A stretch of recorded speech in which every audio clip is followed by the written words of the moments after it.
Yes, we're breaking into programming to bring you an update in the corruption case of former Chicago Alderman Ed Burke.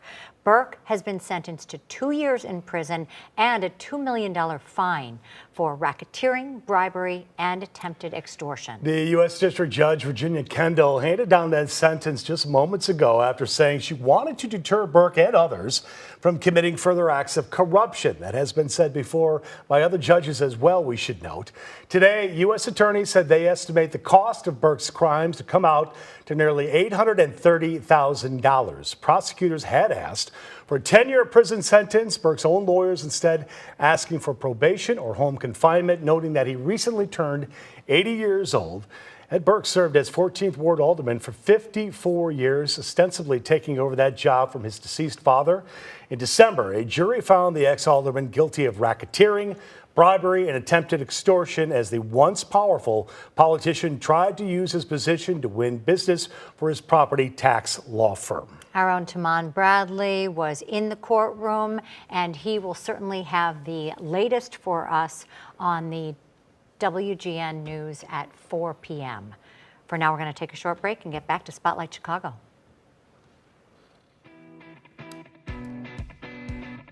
Nearly 5 years after an FBI raid at City Hall sent shockwaves through Chicago's political scene, the corruption trial of former Alderman Ed Burke is set to begin on Monday. In tonight's cover story, WGN political reporter Taman Bradley goes inside the once powerful public servant's rise and fall that spanned 5 decades. Last April at City Council, the end of an era. One of the last of the old school Chicago machine politicians, Alderman Ed Burke, bid farewell. Many of you have, over the years, heard me quote the great Anglo-Irish statesman Edmund Burke, who wrote, "In politics, there are no permanent enemies, no permanent friends, only permanent interests." The fedora, pinstripe suits, driver, and bodyguards, Ed Burke looked the part, power personified. He may be retired, but the story of Ed Burke's extraordinary 54-year reign is still unfolding. The final chapter of his legacy will be written by the results of his federal corruption case. One of the problems as people gain power is they tend to misuse it.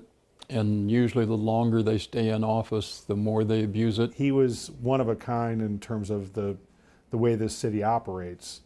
And sadly, he was also not that unusual in terms of his willingness to be corrupted by the system that he helped create. Burke's rise began in the 1960s. After a stint as a Chicago police officer, Burke followed in his father's footsteps, taking over his 14th Ward aldermanic seat. In the 80s, Burke captured control of the powerful Finance Committee. At that point, he had already been a long-serving member of council, and he had formed an alliance with Eddie Verdoliak, who was the most powerful person in council. And Verdoliak was not the sort of person who's going to dig into the nitty-gritty, whereas Ed Burke was. Well, he's a lawyer, so he understands the law. He understands history. He understands the rules of order. But the most important is there are less than 10 members of the city council at any given time who understand the finances, the city budget, and how the city works. Well, here's Harold! Following the election of Harold Washington as Chicago's first black mayor, Alderman Ed Verdoliak and Burke banded together to challenge Washington at every turn. The men led a group of 29 aldermen in the years-long battle known as the Council Wars. Harold would introduce something.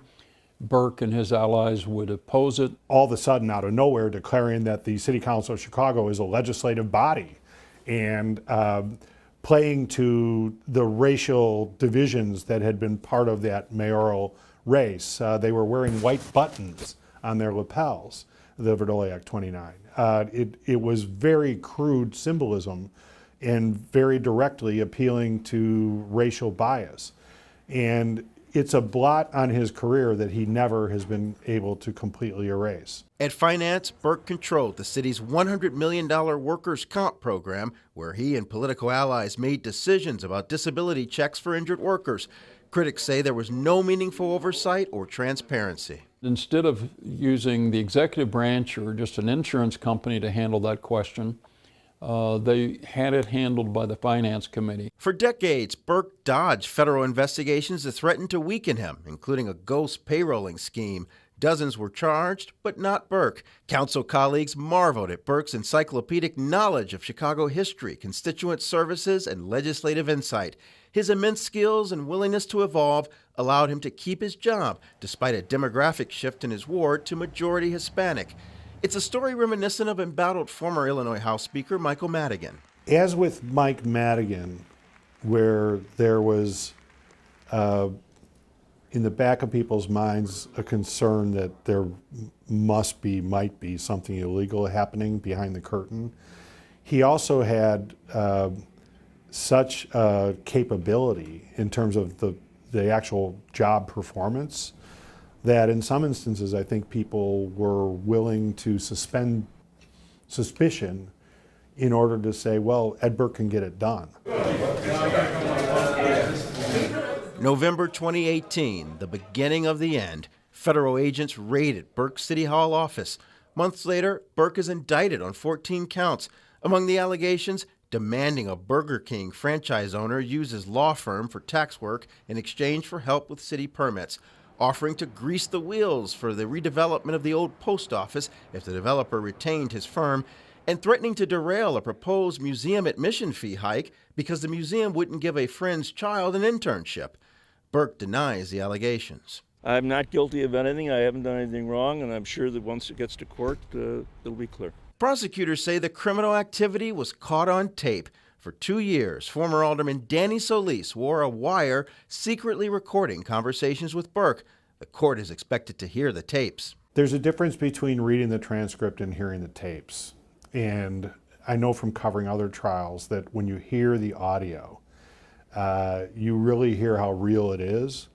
And there are inflections of voice that really bring to the surface the greed, the transactional nature of these relationships, the leverage that is being applied. The charges didn't stop 14th Ward voters from giving Burke a 13th term in 2019.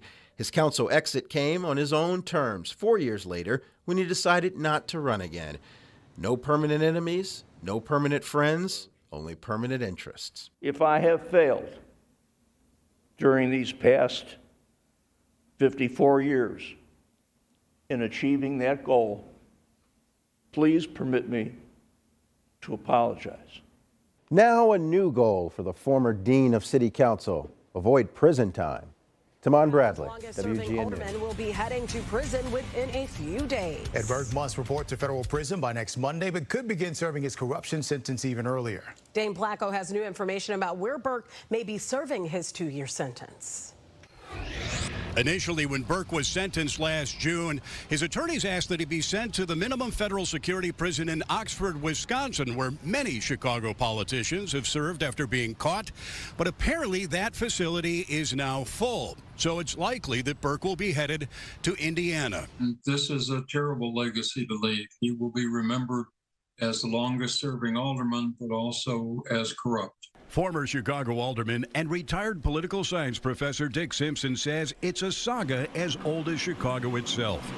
In June, Ed Burke was sentenced to 2 years in prison and a $2 million fine after being convicted on 13 counts of racketeering, extortion, and bribery. It's a bitter humiliation for the 80-year-old Burke, who served more than 50 years on the Chicago City Council, representing the 14th Ward on the southwest side. How about a few comments? In early August, Burke's attorneys filed a motion saying that while Burke initially requested to serve his sentence at a satellite camp at the minimum security federal prison in Oxford, Wisconsin, that facility is now closed. Now, Burke is asking to serve his time at the minimum security prison camp in Terre Haute, Indiana. The federal judge in his case agreed to make that recommendation. It was built in 1960 to house nonviolent felons and includes 2 8- and 12-person rooms. GED and drug education classes are available, as are opportunities for sports, cards, golf, and crafts, according to its Wikipedia page.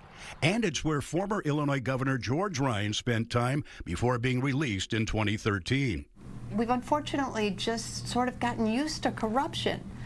It happens so much in Chicago that it's almost as if it's expected. Dr. Connie Mixon is a political science professor at Elmhurst University who testified as an expert on public corruption at Burke's trial. Burke was convicted of trying to steer tax appeal work to his private law firm by shaking down developers and business owners. Much of it captured on secret recordings made by former Alderman Danny Solis. While you're at it, recommend the good firm of Crafter and Burke to do the tax work. It is this persistent culture of corruption that stems largely from our legacy of machine politics. And Burke is one of the last of the old school machine politicians in Chicago. But Mixon and others say it would be foolish to believe that Burke going to prison will be enough to change the culture of corruption, even as the traditional machine loses its grip on power. The machine has been transformed, particularly under Richard M. Daley and Rahm Emanuel. It still exists in some wards. It's much diminished in its power.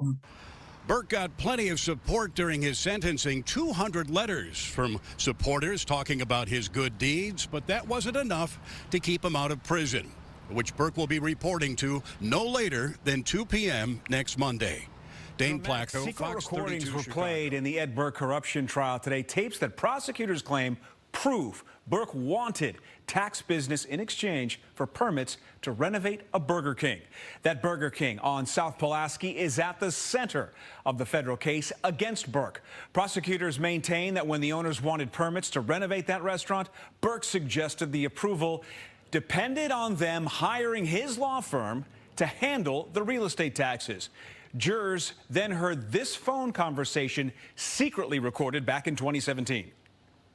And we were going to talk about the real estate tax representation, and you're going to have somebody get in touch with me so we can expedite your permits. I'm sorry, Mr. Burke, what was that last part? You're going to have somebody call me so we can help you make sure you get your permits for the remodeling.